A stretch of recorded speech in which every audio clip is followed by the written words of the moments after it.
We're going to talk about miracles and healings at 35,000 feet.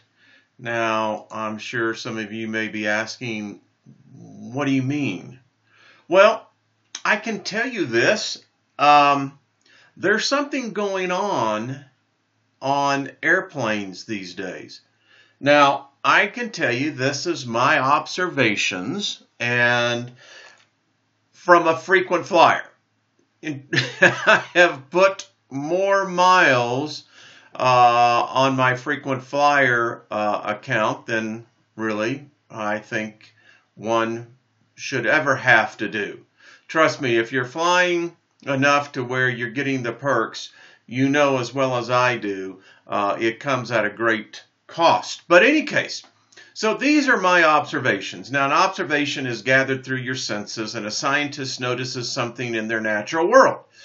Many of you are scientists. In fact, we all are to a degree. You're observing your own world. You could write your own personal journal. But this is my observation because I am convinced that there is something going on. Now, this was my reality. I'm happy to say I'm not doing near as much of this, but I can tell you that those of you who are, up there in, whether it's united with, the platinum, gold, whatever, if you're a frequent flyer, you know this feeling. Now, we all know this. This is what we call the boarding hell. Everyone starts getting up there. I've been guilty of this 30 minutes ahead of time, folks. Seriously. You know the feeling. We all do. This is just the way it is. And today in airports, there is this thing called hurry to wait. I mean, if you go through TSA, you know how sweet it is to be in pre-check. Yeah, we got a line over there, but we don't have to go this line. You know what I'm saying? So it's really kind of the hurry up and wait. The boarding process, Mythbusters did a great show on this and what's the most efficient way to board a plane. And because of the boarding hell, and how many of us admit it? You've been sitting in this very same spot. I always like the mess that the people leave behind, and you're looking, really? And because flying is so much fun. I mean, today, just get to think where you get to put your head at in the rest of your body, where someone else has put body parts that you don't particularly care about. But there you go. This is it. And actually, the bulkheads have now become what I call horizontal recliners, as you can well see.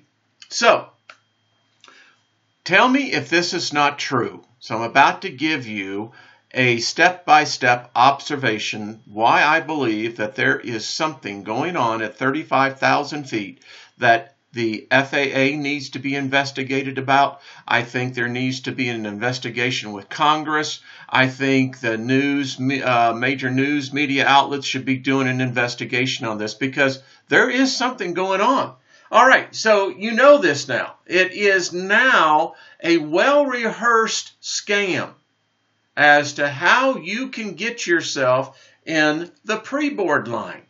Because, listen, if you're not in 1 or 2, right, you know that it really sucks to be in 3 and 4, right? And 5, you are screwed. Yeah, actually, you could really say nowadays 4 or 5, and you're screwed. So, in order to avoid this, you now have what I call these complex, strategies for people to be able to get to put their overhead luggage in the overhead bin, We all know it. I mean, it's a bloody gauntlet that you have to go. And so if you can get into the pre-board, it's better, right? And many times with the pre-board, we know that there are people who need help. It's just the way it is. Listen, I don't have any problem in the pre-boarding process to see servicemen, the elderly, and particularly families with children under 2. I mean, listen, if anyone has had a 3.5-hour flight with a 2-year-old or less, you know what that's like. And let's not even get into the toddlers. And so, of course, obviously people that have issues of where they can't get on a plane quickly, either through a wheelchair or through walking assisting devices. And so, again, as a person who, you get to have this where you're going to be able to board first after the pre-boarding, right? And so I've observed this. In fact, I was thinking about this recently. You could actually do an Oral Roberts healing convention on this, because I have seen them, folks. I have seen the canes, I've seen the walkers, I've seen the wheelchairs. You would be surprised. I've actually seen cast. I've seen leg braces. I mean, all of this, right? And this is what you see. And those of us who travel a lot, I'm speaking the truth here. And so it's the gauntlet now. How can we get on the plane ahead of time? And so I make an observation of those who are needing assisting, that have the canes, that normally look like, very healthy people, except they apparently have a body injury. All right, so the plane takes off, right? We're up into the blue yonder, and everything is going just fine. And this is where the miracles start, folks. I don't know if it's an energy healing that happens that immerses itself into the plane. I don't know if it's maybe the increased cosmic radiation. I don't know. Maybe it's a combination of many things. But there apparently is an energy healing. Because when the plane lands, my God, folks, there are healings taking place everywhere.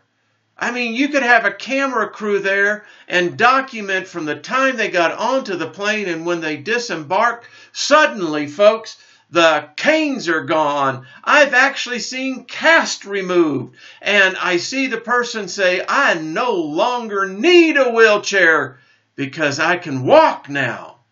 In fact, many of them can damn near sprint. So that's my observation. I think that this is a serious topic that should be investigated a lot more because, folks, as I am a frequent flyer with United, as I've talked to many of the crew, they now get it too. They do. They can actually do that. So that was Siri going off in the background. She happens to agree too that there is something going on. All right, folks, next time you fly, make your own observations. And then let me know. You tell me if there isn't a healing force taking place on planes. All right, always be kind to one another. Remember, that's the best thing we can do.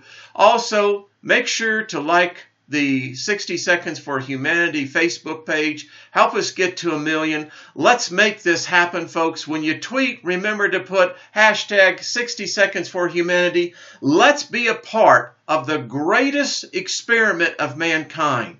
We now know that the proof is there. Help us with your donations. Listen, we're like any other nonprofit.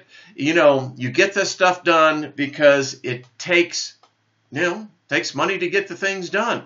But it's well worth it. Remember, your donations are tax deductible, and we appreciate this. Humanity appreciates it. Be a part of this 5 billion people coming together at the same time with the same thought, November 11th at 11:11, and let's move the needle. I believe we can actually influence the magnetic poles, folks. So, all right, we'll talk real soon, and please give me your observations on this healing thing at 35,000 feet. All right.